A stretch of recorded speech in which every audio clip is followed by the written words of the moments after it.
Agora, vocês também têm que fazer a parte de vocês. Vamos estudar, vamos procurar trabalhar, vamos procurar participar.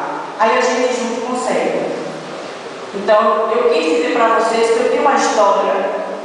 Cheguei até aqui porque acredito no Deus vivo, tá? Sei que posso ir mais adiante, entende? Porque eu tenho fé. E estou aqui para dar oportunidade a todos. Como já disse, eu estou, a minha empresa tem ex-presidiário trabalhando para mim.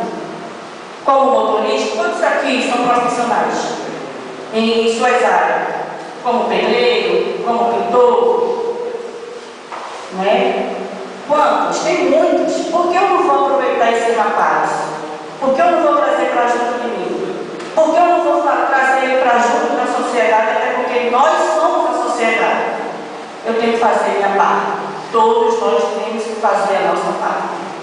Então, gente, é só um momento, mas de muitos que virão, para que vocês possam curtir muito mais do lado fora. Fazer agora um agradecimento para a gente iniciar o evento.